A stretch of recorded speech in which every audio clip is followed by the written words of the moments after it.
오늘 하나님께서 우리에게 주신 말씀은 마태복음 9장 9절에서 13절까지와 18절에서 26절까지의 말씀입니다. 이제 봉독합니다. 예수께서 그곳을 떠나 지나가시다가 마태라 하는 사람이 세관에 앉아 있는 것을 보시고 이르시되 나를 따르라 하시니 일어나 따르니라. 예수께서 마태의 집에서 앉아 음식을 잡수실 때에 많은 세리와 죄인들이 와서 예수와 그의 제자들과 함께 앉았더니 바리새인들이 보고 그의 제자들에게 이르되 어찌하여 너희 선생은 세리와 죄인들과 함께 잡수시느냐. 예수께서 들으시고 이르시되 건강한 자에게는 의사가 쓸데없고 병든 자에게라야 쓸데 있느니라. 너희는 가서 내가 긍휼을 원하고 제사를 원하지 아니하노라 하신 뜻이 무엇인지 배우라. 나는 의인을 부르러 온 것이 아니요 죄인을 부르러 왔노라 하시니라. 18절입니다. 예수께서 이 말씀을 하실 때에 한 관리가 와서 절하며 이르되 내 딸이 방금 죽었사오나 오셔서 그 몸에 손을 얹어 주소서. 그러면 살아나겠나이다 하니 예수께서 일어나 따라가심에 제자들도 가더니 12해 동안이나 혈루증으로 앓는 여자가 예수의 뒤로 와서 그 겉옷가를 만지니 이는 제 마음에 그 겉옷만 만져도 구원을 받겠다 함이라. 예수께서 돌이켜 그를 보시며 이르시되 딸아 안심하라. 내 믿음이 너를 구원하였다 하시니 여자가 그 즉시 구원을 받으니라. 예수께서 그 관리의 집에 가사 피리 부는 자들과 떠드는 무리를 보시고 이르시되 물러가라.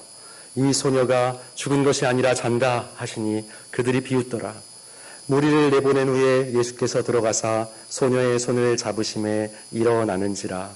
그 소문이 그 온 땅에 퍼지더라. 아멘.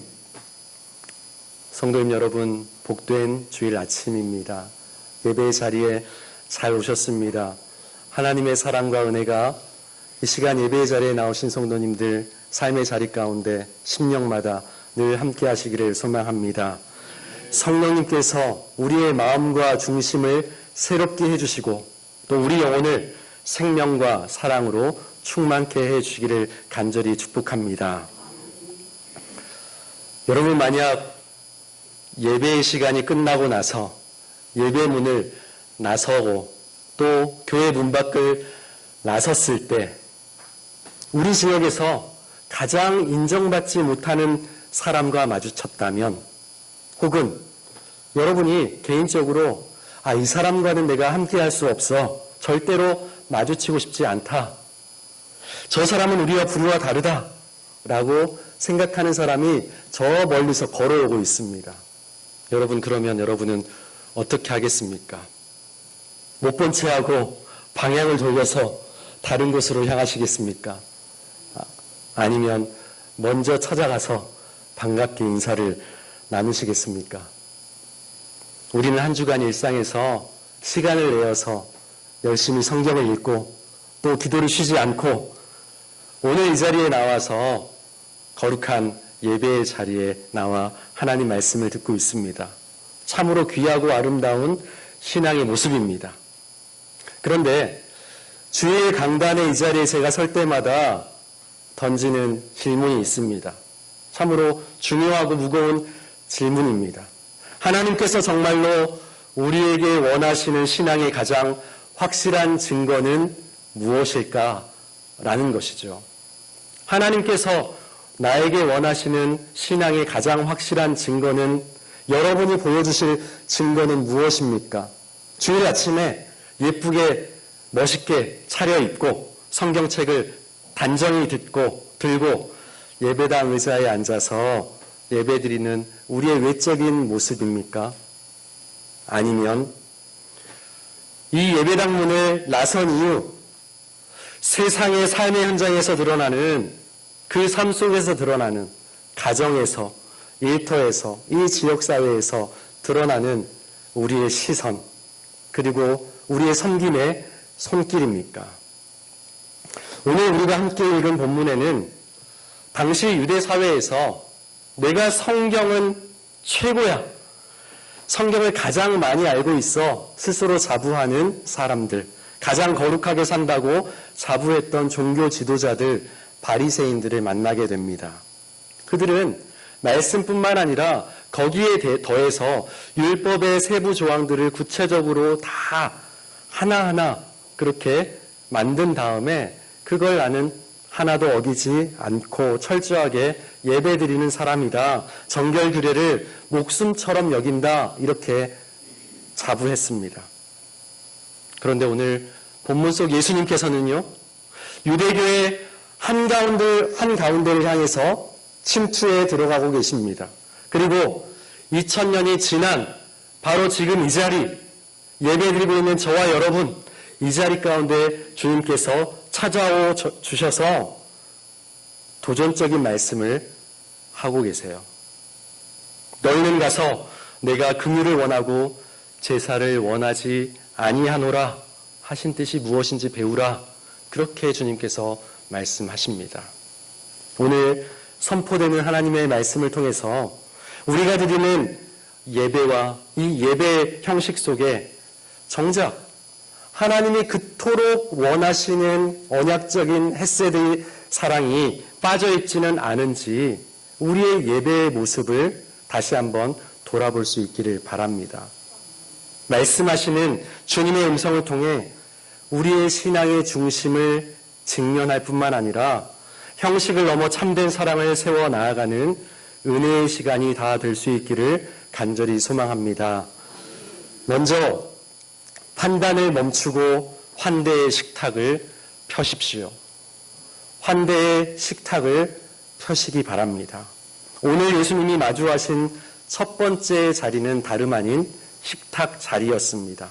예수님께서 길 가시다가 당시 유대 사회에서 로마의 앞잡이라고 할 수 있는 부정한 죄인의 대명사라고 낙인 찍혀 있는 세리 마태를 보셨습니다. 세리는 세무 공무원이죠. 그냥 자기 맡은 일을 하는 사람입니다.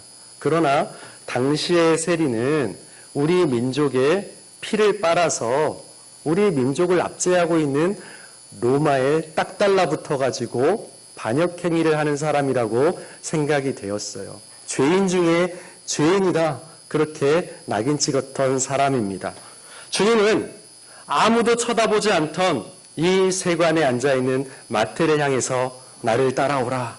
이렇게 부르셨고 마태는 모든 것을 버려두고 주님을 따라 나섭니다. 그것은 굉장한 기적이죠. 놀라운 기적입니다. 그러나 기적은 여기서 끝나지 않아요.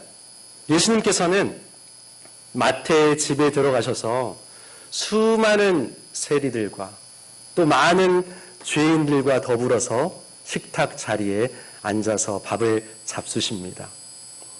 세리 한 사람도 부정한 죄인이라고 낙인 찍었는데 여러 세리들이 앉아있고 세리뿐만 아니라 이런저런 죄를 지었던 죄인들과 다 같이 밥을 먹고 있어요. 이 광경을 바리새인들이 보았습니다. 얼마나 놀랐겠습니까? 얼마나 큰 충격에 빠졌겠습니까? 너무나도 화가 났어요. 어떻게 죄인들과 어떻게 세리들과 한 상에서 밥을 먹고 마실 수 있느냐? 그들이 목숨처럼 여기던 종교적인 기준에 따르면 또 정결 규례에 따르면 거룩한 의인이 부정한 죄인들과 한자리에서 밥을 먹고 접촉하는 것은 철저하게 금했습니다. 왜냐하면 나도 더러워질 수 있다 그렇게 믿었기 때문이에요. 그들이 제자들을 향해서 왜 너희 선생은 세리와 죄인들과 함께 잡수시느냐? 궁금해서 묻는 게 아니죠. 비난하면서 묻는 겁니다. 예수님은 그때 인류 역사의 위대한 선언을 하시죠. 건강한 자에게는 의사가 쓸데없지만 병든 자에게는 쓸데가 있다. 나는 의인을 부르러 온 것이 아니요 죄인을 부르러 왔노라. 아멘. 여러분은 주님이 필요한 사람입니까? 주님이 필요하지 않은 사람입니까? 바꿔서 질문해 보겠습니다. 여러분은 건강한 사람입니까? 병든 사람입니까? 여러분은 의인입니까? 죄인입니까? 그러므로 주님이 필요한 사람이고 예수님이 내 안에 찾아오셔서 내 인생을 완전히 바꿔주셔야 되는 연약한 사람들인 거예요. 그리고 호세아 6장 6절의 말씀을 인용하면서 하나님의 마음과 뜻을 가르쳐주고 계십니다. 내가 긍휼을 원하고 제사를 원하지 않는다. 아니, 예배를 원치 않으시다니요. 우리는 이 주일 예배를 드리고 딱 가면 마음에 위로가 옵니다. 그래, 내가 해야 될 한 주 동안의 일을 잘 했어. 그래서 이제 삶의 자리로 나아갑니다. 근데 이런 예배를 원하지 않으시다니요. 도대체 그 예배가 어떤 모양이길래, 그 예배가 어떤 마음으로 드려졌길래 주님은 이런 말씀을 하셨을까요? 주님은 긍휼을 원하신다고 하셨는데 그 주님이 원하신다고 말씀하신 그 긍휼은 무엇입니까? 바로 헤세드, 하나님의 한결같은 사랑, 변함없는 그 언약적인 사랑을 하나님께서는 우리에게 원하고 계십니다.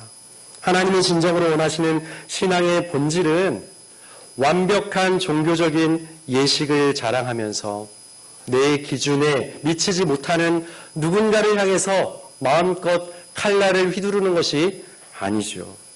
오히려 율법과 제사의 엄격함 때문에 설 자리를 잃어버린 상처 입은 영혼들, 무너진 죄인들의 곁으로 다가가 식탁을 베풀고 그를 위로해주고 눈물 닦아주는 긍휼의 실천이 바로 하나님이 바라시는 진짜 예배의 모습입니다. 우리 장로님 기도하셨던 것처럼 경건의 모양이 아니라 능력이죠. 예배의 형식이 아니라 경건의 능력이 우리 삶에 나타나야 되는 것입니다. 사랑하는 성도님 여러분, 최근 사회 곳곳에서 번져가는 그 차가운 세상에 훈훈한 감동을 주는 이야기들이 있습니다. 바로 동네 골목마다 설치되어 있는 공유 냉장고. 요즘은 관공서 앞에 또 설치되어 있는 것도 보았습니다. 그 냉장고 안에는 생수가 가득 채워져 있어요. 그래서 누구나 원하는 사람은 한 병씩 꺼내다가 드시라고 이렇게 해둡니다. 시골 교회, 마을 중심으로 형성된 교회, 농촌 일 하느라 땀을 흘리고 애쓴 성도들뿐만 아니라 마을 주민들에게 시원한 물 한 잔 대접하고 싶어서 예수 그리스도가 생수라는 것을 이 물을 통해서 말씀드리고 싶어서 냉장고에 가득가득, 비록 자립하지 못했고 가난한 교회이지만 그 어려움 속에서도 생수를 그렇게 가득가득 또는 아이스크림을 가득가득 채워놓고 아무나 누구나 다 가져가라고 합니다. 이 생수를 가져가는데 조건이 있습니까? 자격이 있습니까? 소득순위 얼마 이하만 가져가고 가족이 부양 가족이 없는 사람만 가져가고 이렇습니까? 아니죠. 누구나에게나 다 열려있는 환대의 식탁인 거예요. 뿐만 아니라 청년 밥상 운동도 있습니다.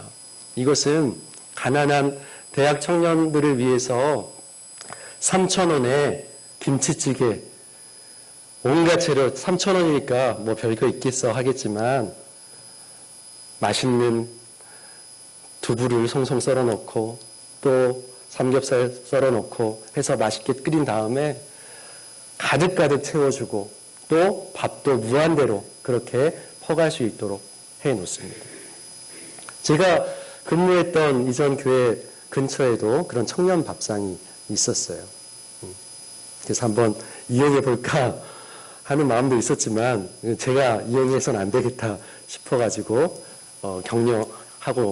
격려했었습니다.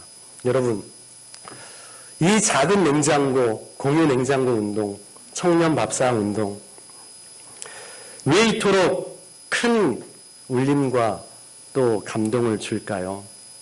그리고 또 함양에 있는 우리 노회의 한 교회에서는 교회에 아무나 들어와서 컵라면을 끓여 먹고 갈 수 있도록 컵라면을 비치를 해놓습니다. 누구라도 와서 그렇게 드시고 가시라 이렇게 해놓기도 합니다. 얼마나 귀한 일입니까? 그렇게 하는 이유가 무엇입니까? 그건 단순해요. 그곳을 찾아와 문을 여는 이들에게 아무런 신분도 자격도 조건도 묻지 않고 배고프고 지친 영혼들에게 그대로 환대해 주고 싶은 마음 때문입니다. 2000년 전 예수님이 세리 마태의 집에서 펼치신 식탁이 바로 조건 없는 밥상 공동체였던 거예요. 바리새인들은 성경 지식을 근거로 삼아 사람들을 너는 의인, 너는 죄인 이렇게 갈라놓았지만 차별의 선을 그어놓았지만 예수님께서는 그것을 다 허물어 버리셨습니다. 영적인 굶주림과 죄의 아픔으로 격리된 자들을 직접 찾아가 주셔서 스스로 은혜를 베풀어 주시고 친구가 되어 주셨습니다. 여러분, 우리의 신앙은 지금 어디를 향하고 있습니까? 어디에 집중하고 있습니까? 내가 가진 성경적인 지식 또는 지금까지의 종교적인 연륜, 나도 모르는 사이에 그것이 내 이웃을 판단하고 성도들을 격리하는 날카로운 무기가 되어 있지는 않습니까? 우리가 드리는 오늘 주의 예배가, 그리고 우리 교회가 세상에서 상처받고 소외된 이들이 아무 문턱 없이 찾아와 위로를 얻는 공동체, 영혼의 주름을 채울 수 있는 거룩한 은혜의 공유 식탁이 될 수 있기를 주님의 이름으로 축원합니다. 아멘. 함께 따라합니다. 판단을 멈추고 환대의 식탁을 펴겠습니다. 판단을 멈추고 환대의 식탁을 펼 수 있는 우리 공동체 되기를 바랍니다. 두 번째로, 가던 길을 멈추고 이웃의 안부를 묻거나 다가가십시오. 이웃의 안부를 묻고 관심을 가져야 됩니다. 예수님의 발걸음은 마태의 식탁에서 머물지 않고 또 다른 절망의 현장으로 이어집니다. 한 고관, 유대사회의 고위 관리가 예수님 앞에 와서 절하면서 애끓는 심정으로 간청하고 있어요. 내 딸이 방금 죽었습니다. 오셔서 손만 얹어주시면, 내 딸의 몸에 손을 얹어주시면 살겠습니다. 방금 죽었습니다 라고 말하는 것은 거의 죽게 되었습니다 라고 말하는 것입니다. 거의 죽게 되었습니다. 이제 죽기 직전입니다 라고 말하는 거예요. 아버지의 절망적인 부르짖음에 예수님은 즉시 자리에서 일어나 그의 집을 향해 달려갑니다. 너무나도 다급합니다.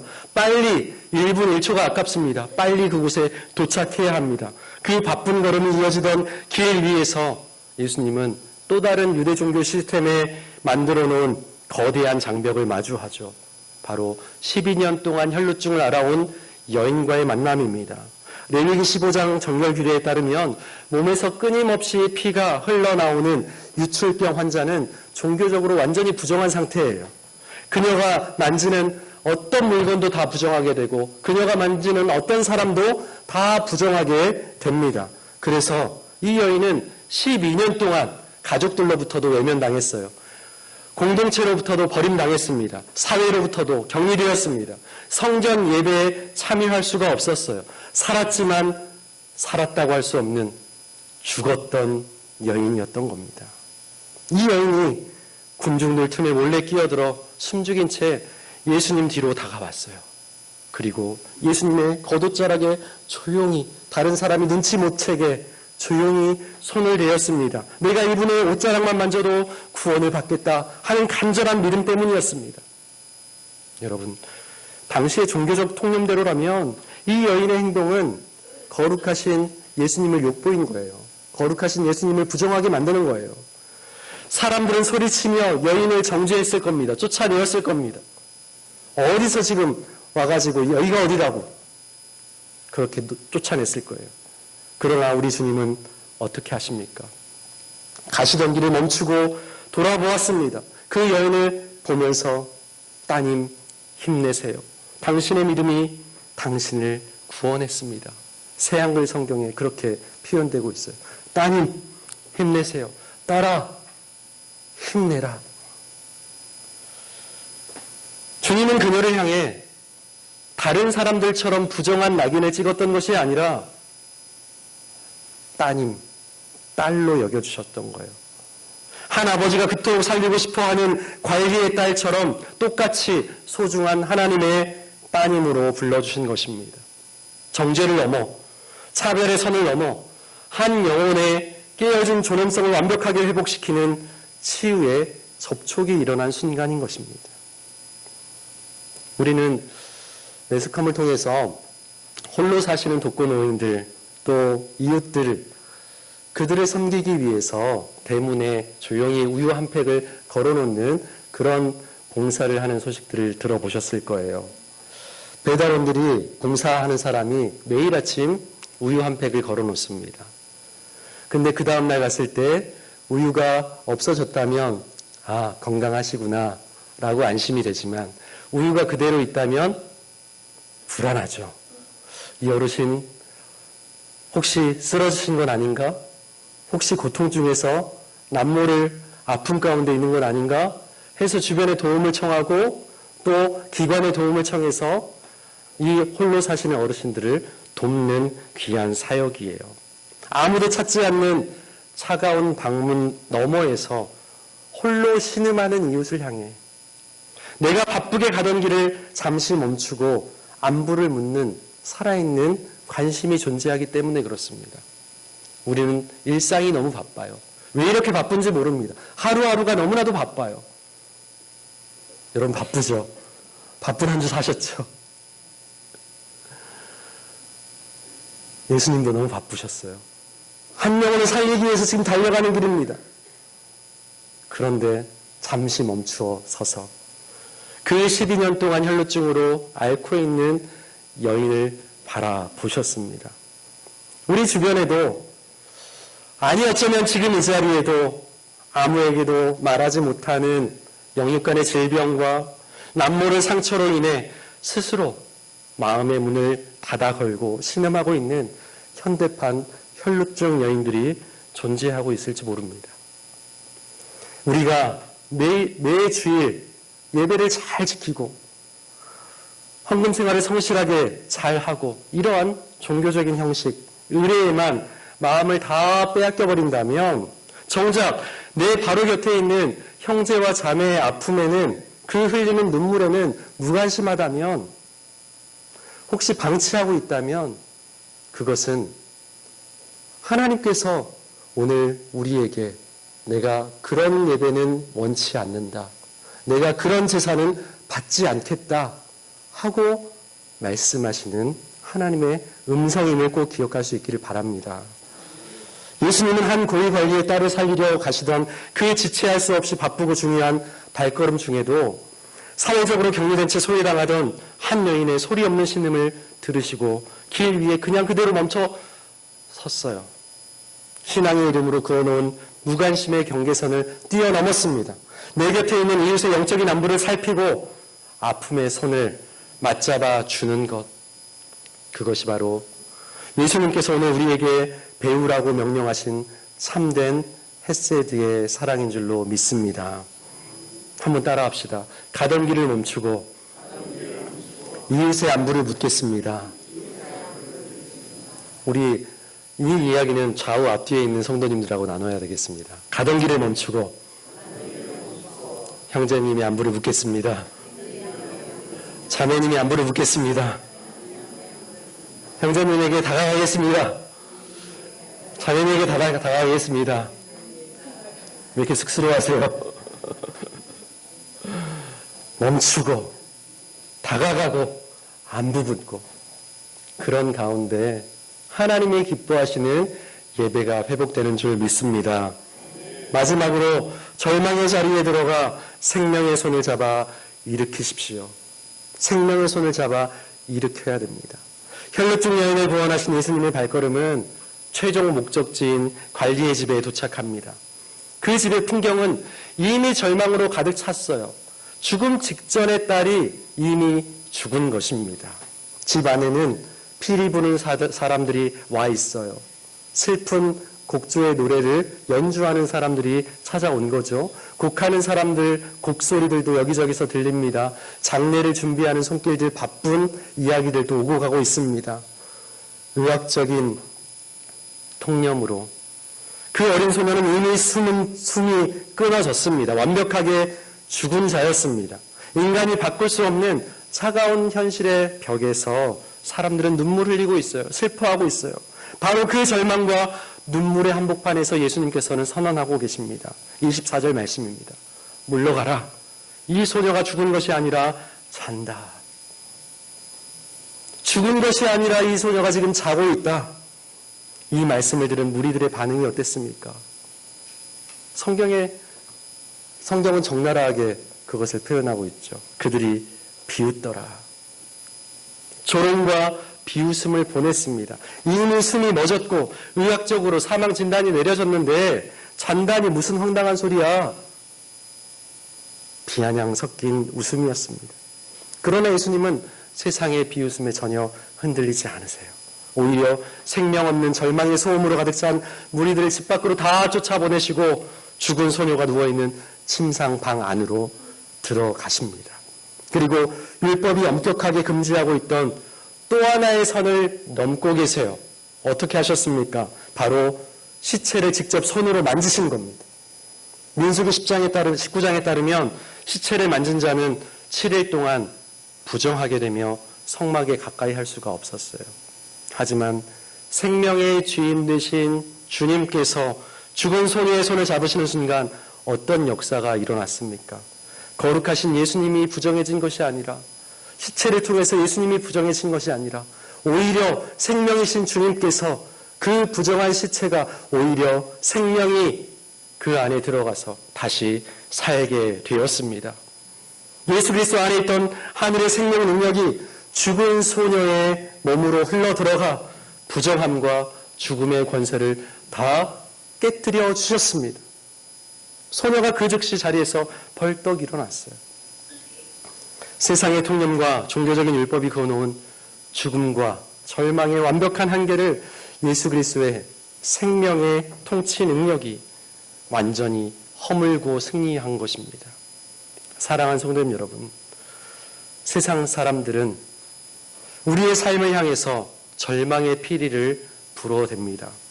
우리의 가정을 바라보면서, 경제적인 형편을 바라보면서, 자녀들의 문제들을 바라보면서, 무너진 영적 상태를 바라보면서 그렇게 살면 망해. 그렇게 사는 게 무슨 유익이 있어. 더 이상 아무런 소망이 없잖아. 그렇게 살면. 그렇게 규정하며 우리 마음을 장례식장처럼 어둡게 만들어요. 그러나 세상의 비웃음과 상식을 뒤로하고 만왕의 왕이신 예수 그리스도가 우리 삶의 기준이 되시면 완전히 상황은 바뀝니다. 세상이 죽었다고 끝내버린 그 자리가 주님이 손잡아 주시면 단지 잠에서 깨어나는 소망의 자리, 기적의 자리로 변할 줄로 믿습니다. 세상의 부정함을 두려워하여 문을 걸어 잠그는 종교인이 되지 마십시다. 도리어 예수의 생명과 한결같은 사랑을 품고 세상의 절망적인 침상으로 당당히 들어가 죽어간 영혼들의 손을 잡아주고 그들을 일으켜 세워주는 생명의 통로가 될 수 있기를 주님의 이름으로 축원합니다. 아멘. 함께 따라합시다. 절망의 자리에 들어가 생명의 손을 잡겠습니다. 생명의 손으로 일으키겠습니다. 아멘. 말씀을 맺습니다. 오늘 성령 강림절 후 셋째 주일을 보내며 하나님께서는 오늘 말씀을 통해 우리의 신앙의 중심을 거룩하게 다시 한번 돌아보라 뒤흔들고 계십니다. 오늘 본문에 등장하는 죄인의 식탁, 길 위에서의 만남, 죽은 손의 침상, 장소를 옮겨가면서 사건을 만났습니다. 그 사건들은 예수님의 신비로운 초자연적 능력을 과시하기 위한 기적 이야기를 우리에게 보여주기 위한 게 아니에요. 이 사건들은 율법의 문자에만 갇혀서 거룩을 명목으로 사람을 구별하고 차별하고 경계를 세우던 세상 한복판에서 하나님의 진짜 본심인 한결같은 사랑이 어떻게 삶의 눈물겨운 현장 속에 나타나야 되는지 구현되어야 되는지를 똑똑히 보여주는 천국 복음의 실제 현장입니다. 하나님은 오늘 또 우리에게 말씀하십니다. 나는 제사를 원하지 않고 너희 한결같은 긍휼과 사랑을 원한다. 주일 예배라는 종교적 형식의 옷을 완벽하게 입고 앉아 있으면서 내 삶의 자리에서는 이웃을 향해 정죄의 선을 긋고 무관심의 벽을 높이 쌓아 올린다면 우리는 오늘 본문 속에서 예수님께 내세운 책망을 들었던 바리새인들의 전철을 밟게 될 뿐입니다. 이 시간 성령 하나님께서 우리의 연약하고 굳어진 마음을 녹여주시기를 간절히 원합니다. 제사의 껍데기만 자랑하는 종교인에 머물지 말고 이번 한 주간 우리의 발을 딛고 살아갈 가정과 또 일터와 지역 사회 속에서 소외되고 상처받은 영혼들을 예수님의 그 긍휼 어린 사랑으로 시선으로 바라보고 품어주는 진짜 성령의 일꾼들이 될 수 있기를 소망합니다. 우리가 이 예배당 문을 나서는 바로 그 순간부터 하나님의 진짜 사랑이 우리의 손을 통해서 전해지고 우리의 발을 통해서 흘러가고 세상 속에 견고하게 세워지기 시작할 줄로 믿습니다. 이 위대한 사랑의 성령 사역에 귀하게 쓰임받는 복된 성도님들, 우리 공동체가 될 수 있기를 주님의 이름으로 간절히 축원합니다. 아멘. 온 땅에 충만하신 아버지 하나님, 오늘 성령의 임재 속에서 선포된 말씀을 통해 우리의 메마르고 형식적인 신앙 중심을 새롭게 하여 주옵소서. 우리가 주일에 예배와 그 형식에만 만족하는 자들이 아니라 예배당 문에 나선 이후 우리의 일상 속에서 죄인들의 식탁을 펴고 길 위에서 신음하는 혈류증 여인과 같은 이웃들의 안부를 물으며 절망의 침상에 누운 자들의 손을 잡아 일으키는 한결같은 사랑을 실천하게 하여 주옵소서. 우리를 사랑의 일꾼으로 부르신 예수님의 이름으로 간절히 기도하옵나이다. 아멘.